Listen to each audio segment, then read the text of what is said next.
Correction de l'exercice 3, page 99 des CM2.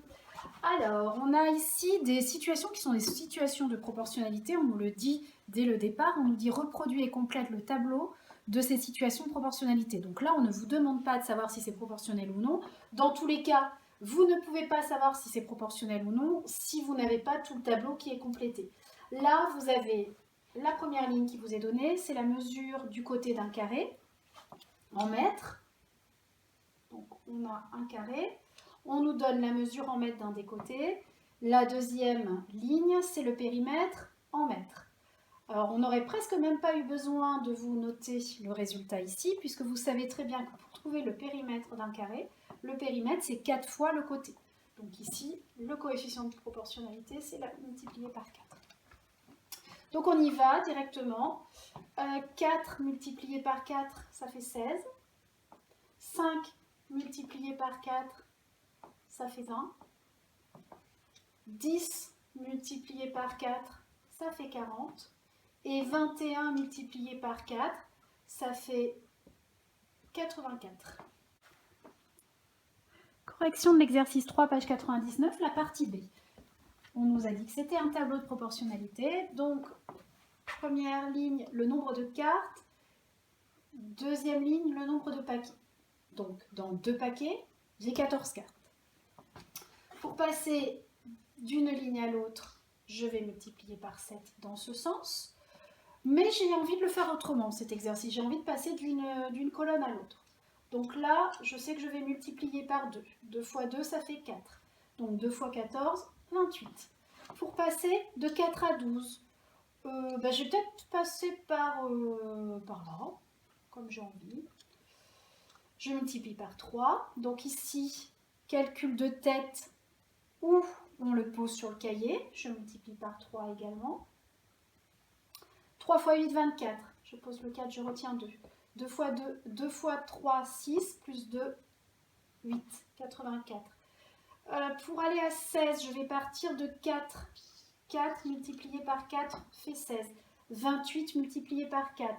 Donc on va le poser parce que je commence à fatiguer et je vais faire des bêtises qui seront filmées, donc tout le monde va voir que je ne sais pas bien compter. 4 fois 8, 32. 2 fois 4, 8. Plus 3, 11. 112.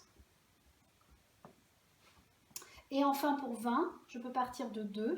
Bon, je ne vais pas l'écrire parce que sinon là j'ai plus la place. 2 fois 10, ça fait 20. 14 fois 10, ça fait 140.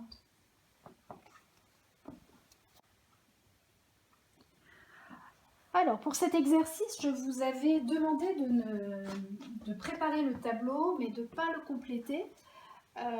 Tout simplement parce que je voulais vous expliquer une étape de plus des situations de proportionnalité, qui est la troisième façon de calculer un résultat dans le tableau de proportionnalité. Je vous rappelle les deux façons que l'on a vues jusqu'à présent. On a vu qu'on pouvait passer d'une ligne à l'autre en multipliant par un coefficient de proportionnalité. Alors vous voyez qu'ici, pour passer de 2 à 3,5, pas que ce soit très compliqué, mais je vais multiplier par un nombre à virgule. Donc ça entraîne des calculs avec des virgules. On va essayer de trouver plus simple. D'ailleurs, je ne le remplis pas. Pour passer de 2 à 5, c'est la deuxième technique que je vous ai appris, la deuxième méthode. Là, je vais multiplier par 2,5. Donc vous voyez aussi qu'on va aussi avoir un travail avec des virgules. Donc il y a une troisième méthode, mais je ne l'ai pas encore expliqué parce que je ne veux pas tout mélanger. C'est généralement à cette étape-là que je perds certains élèves parce que pour passer d'une case à l'autre ou d'une ligne à l'autre, on a dit qu'on multipliait ou qu'on divisait par un nombre toujours le même. D'accord ? Mais on peut aussi faire des additions. Je vous explique pourquoi. Si je sais que j'ai 2 livres, ici j'ai 5 livres. Pour avoir 7 livres, je vais faire 2 livres plus 5 livres égale 7 livres. Donc j'ai pris ce nombre-là, plus ce nombre-là, et je trouve ce résultat-là. Eh bien, j'ai le droit d'utiliser le poids de 2 livres, 3,5 kg, plus le poids de 5 livres, 8,75 kg. Et je vais trouver le poids des 7 livres. Donc là, je le pose. On peut le faire de tête, mais pour que ce soit plus clair, je le pose. On aligne bien les virgules. 12,25 kg. Je vérifie mon calcul. 5. Ok. Donc là, 12,25 kg. Donc ça, c'est une troisième technique qui est très utile, surtout quand on a des nombres un peu, quand pour passer d'une colonne à l'autre, c'est un peu compliqué de faire avec des multiplications. On va regarder pour 3. Comment je fais pour avoir 3 avec 2 livres, 5 livres ou 7 livres? Eh bien, je peux faire 5 moins 2 égale 3. 5 livres, je l'écris ici. 5 livres moins 2 livres est égal à 3 livres.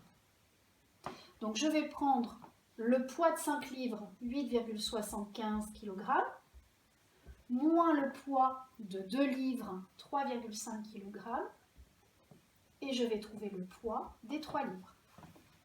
8,75 moins 3,5, 5 moins rien, ça fait 5, 7 moins 5, ça fait 2, je mets la virgule, 5,25 kg. Enfin, pour 10, soit je fais 7 plus 3 égale 10, d'ailleurs c'est ce que je vais faire. Je pourrais faire 5 multiplié par 2 et faire 8,75 multiplié par 2. Mais comme je vous explique la technique avec les additions, on va rester là-dessus.